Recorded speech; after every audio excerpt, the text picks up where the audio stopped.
Welcome. You are listening to the Holistic Travel Nurse Podcast. This is Naomi, your host. Stay tuned.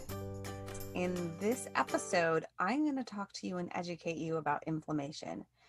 I know your time is valuable, but I know your health should be just as valuable as your time. And I thank you for taking the time to either watch this on my YouTube or to listen it on a podcast.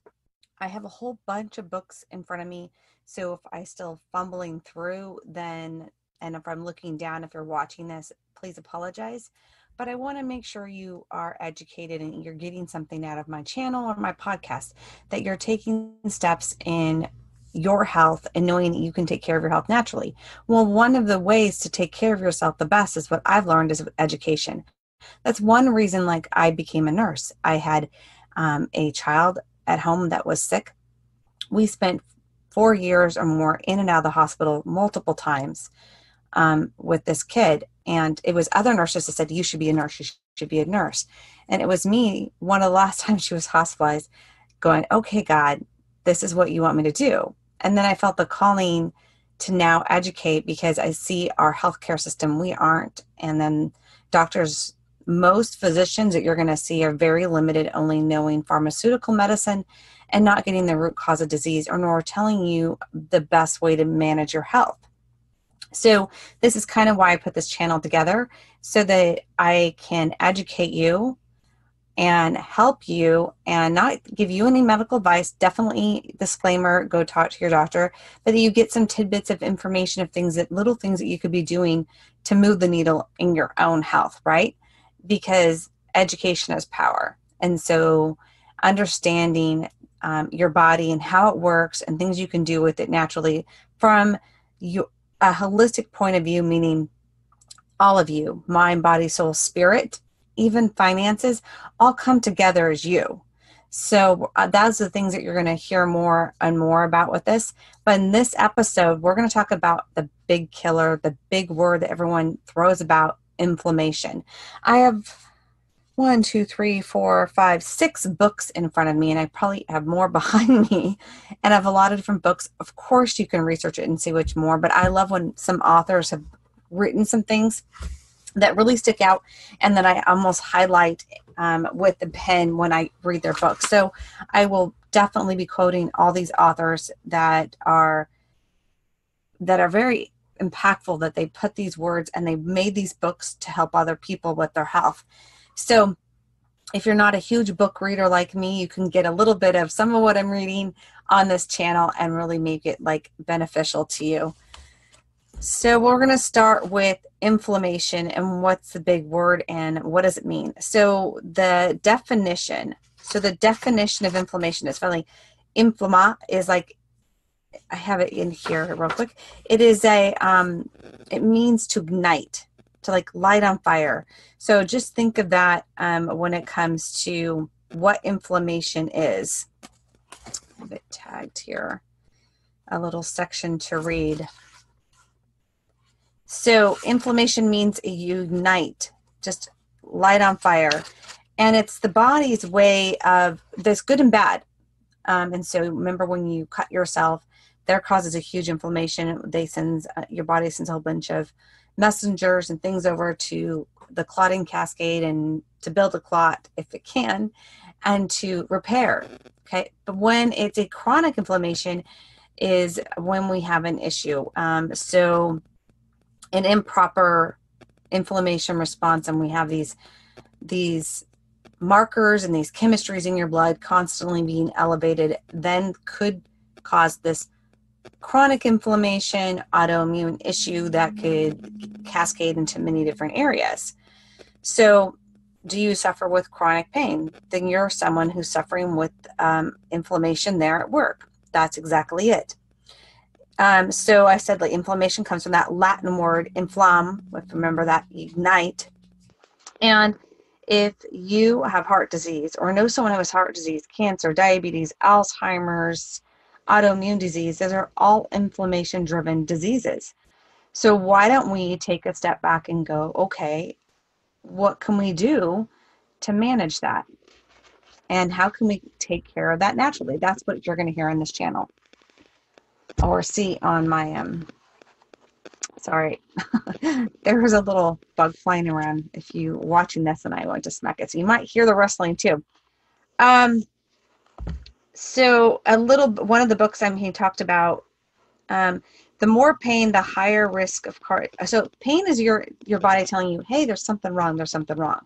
So the more pain you have and you're not dealing with it, say, this is in my life, I had a lot of joint discomfort. And actually recently I did this is why I was like, this was something I need to address because I'm not alone in this whole situation. And so with that being said, I then decided to address it more naturally. That's how I address, my issues. And it was with that I decided I need to, do something about this inflammation and what am and I look back and go, wait a second, what have I done with my diet to bring back my joint pain that usually is taken care of? And you'll hear about that all in another episode, what has happened with me in my own body and what I learned. But we'll just go into inflammation. So let's go into some of what I've read. So cardiovascular disease, a huge percentage of it, but the bad thing is like when sometimes you have this inflammation, say it's in the cardiovascular system, you can have the high blood pressure or you can have the little grades of inflammation in your kidneys having a little bit of issues, but you don't even, pick up on that more. What your urine looks like, maybe some leg cramps at night, maybe frequently going to the bathroom. But you can walk around with high blood pressure and have maybe get a headache from it, maybe not, and have no ideas. So those are some of those things in that. But then again, your joint pains and things like that, that's where it's pretty common when your inflammation is out of whack. I'm going to read from one of these books here about inflammation. And because inflammation actually will start in the gut and your foods. And so when you're working on healing your gut, you're going to help heal the rest of you that is having inflammation issues. And what some of those, we just said, mini chronic pain. So that just logs in a huge category of issues. So in one of my books, he said one of the doctors they're taught back in the day that traditionally in medical school, they are taught about cancer. They're talking about the maturing of the cells and that this cycle happens. Now that there's a new trend replacing the old therapy, instead of cancer developing in the stem cells, undifferentiated cells already exist in the tissues and the organs of our bodies. Under normal circumstances, these cells absolutely are critical for maintaining life, providing and replacing what is ever our organs, such as our GI tract, from disease, injury, and aging. So your lining of your stomach and your lining of your GI tract, which is so important when it comes to leaky gut and talking about inflammation, those cells are turned over and regenerated every 5 days or so, depending on the person, which is just think about that remarkable defeat in your body and why that is done. Really interesting. So then they go into this whole section, goes in section of cancer, because cancer could be an inflammation response. One of the things he says in here that I wanted to read is that inflammation is a trigger. It disrupts the DNA in the cells. And usually it's from a connection or a toxicity, or so an oxidated stress or something in the body. What I read in this is that there are approximately 79,000 synthetic chemicals being released into the U.S. environment, which have not been tested for safety. So could that be causing inflammation in your body? This is what they're saying, absolutely, in this book. Those toxins irritate and create inflammation in the body, disrupt the stem cells, and can be some root cause of cancers. We know this if you watch any infomercials or any commercials lately when it comes to toxins that are out on the board that they are saying that are linked to certain cancers. You're hearing all about that. Okay, here's the other part of this book. He says the biggest problem, and this is Dr. Russell Blaylock, he said, it has been long established that it is, as we age in our body, including our blood vessels, become progressively inflamed. Along with inflammation, we produce a considerable more free radicals, a lipid peroxidation product, as well as a lot of more advanced glycation in products. These are little damaging proteins and fats and carbohydrates that will just actually cause some damage in our body. Sadly, we create this inflammation and more with our environment and having inflamed amount of foods that we eat. So let's go into the GI tract in one of the other books. Some of these people I hope to have on my podcast I love some of these books. So a research in 2012 from Columbia University and Medical Center, a year-long study documented that chronic headaches, like 56% of people, were all sensitive to gluten, and 30% of them actually had celiac disease. I think that's possibly an inflammation process there. They have found that 23% of those have inflammatory bowel disease and chronic headaches. So what you're hearing is that that's our gut and that's our diet and causing and increasing inflammation. Obviously, gluten is one of them. That is a root cause of inflammation. The bad thing is that when I was a nurse and before I knew anything natural to approaching and taking care of my health naturally, I was one of those who popped ibuprofen like candy. And I did think of like how often and the grams and doses. Oh, okay, so I can have 800 milligrams within that 6-hour period. That's the typical, right? Because there's a limit to taking non-steroidal inflammatory. So your ibuprofen, your naproxen, and your Tylenol. And you should not be taking naproxen and ibuprofen at the same time. It's really harsh on your kidneys. So anti-inflammatory drugs, such as what I was just talking about, have shown to have microscopic blood vessel loss and significant protein loss, resulting in the use of non-steroidal. So having long-term issues of taking those at long-term times, there has been lots of studies in showing that is going to do more damage than good. Popping them maybe once having an ibuprofen or Tylenol maybe once or twice a year, or once every 6 months or so, maybe not as harmful as a once a week type of issue, or people like the commercials, taking it on a daily basis. Think about the long-term effects of that.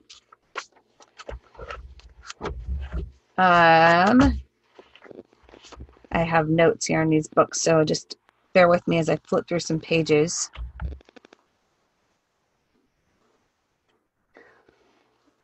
That's about my other situation. So what is the exact cause of this inflammation in your body? Well, many, many different things. So your diet and the food sensitivities, and there is another book when it comes to it, like the elimination diet, you find some of those things such as dairy, gluten, obviously. Sugar just is putting like lighter fluid on your inflammation. That's exactly what white sugar is going to do. White sugar is just going to, you've ever put lighter fluid on the fire, it's already going, and just go, whew. That's exactly what you're doing when you're eating sugar and you have a inflammation issue, or a chronic inflammation issue, or an acute inflammation. So what is sugar doing for you? Just think about that analogy of what it's doing in your body. Now, exactly about other things, dairy, there's a lot of people that are sensitive to dairy. There are a lot of people sensitive to other things that are in our processed foods. Some people are very sensitive to eggs. And so I know you're going, okay, you just told me all about this and horrible inflammation in my body, but you even said exactly, and just another 10 point. When you hear the suffix on the end of a word, such as arthritis, the ITIS means inflammation. So it's one of the things we learned in medical terminology class. Again, so like bronchitis, think about all those things, inflammation, and all these different things. But when you see a physician, a lot of times you're not addressed like, hey, what should I be doing with my diet? What is there something natural that can be done to help calm down this inflammation in my body? That is where you're going to hear some episode where I have an episode coming up where you're really going to stay tuned, where I talk about diet and some things in nature that are known to be helpful and an aid in your body and decreasing that inflammation in your body or helping balance that inflammation. You want an acute inflammation, a good response with your immune system to when you get cut, to when you get sick, to when you're fighting something that is right then and there that is an issue. But a long-term effect of it is a disease process. It is what I say, heart disease, diabetes, kidney even disease, if you're inflamed in the kidneys, or in your brain, Alzheimer's, or in your joints, arthritis of any sort. Those are all issues. Again, if you're listening to this and you hear a little bit of the stuff in the background, my dogs also always want to come into my videos or be in my lap when I'm recording. I don't understand it. She must know she wants to be on video. So I just want to give you a tidbit of, explaining what inflammation is, giving you some 10 points of things that it can do in your body, and then stay tuned because you're going to learn a lot more about how to take care of that inflammation naturally. You already have some ideas of foods that are irritating, such as gluten, and say, hey, wait, Naomi, I have no problem with gluten. It doesn't do this. It doesn't bloat me. It doesn't do that. You won't know until you either go get a blood test for it or you do the elimination diet and you do 30 days without that food in your diet, 21 to 30 days. You'll absolutely know when you add it back in. Trust me, I did it. And gluten is high up there. Sugar is just, if there's a book, The Sugar Blues, and I have a little short video on my YouTube channel where you can learn about that book and the truth about all that sugar and how it's really just made its way into our food industry and really the problems it causes to our health. So I hope this has been helpful. I hope you keep sharing this and that you will hit the subscribe button. You know that this video or this audio is going to be helping somebody else, so go ahead and share that with them. Have a blessed day. Thanks for listening to this episode, learning about inflammation and the root cause of diseases. As you see, I've only just scratched the surface when you really go a lot more into this topic. And I didn't really talk about all the little things that you can be doing to aid inflammation. You'll be hearing that throughout my channel since that is a problem with all of our health. And it's been a problem with my health and my family's health. So you're going to hear a lot more on that. If you're looking for a health coach to just kind of help and guide you with your diet or how to take care of yourself naturally, then I'd love to give you a free 30-minute consultation. You can reach out to me at holistictravelnurse@gmail.com, and then we can schedule some time to talk. Also, you can go check out my private Facebook group at Holistic Travel Nurse on Facebook. I do have a private Facebook group. I do Facebook Lives and do a lot more education there. I look forward to chatting with you and getting to know you more and seeing how I can help you. Thanks for listening.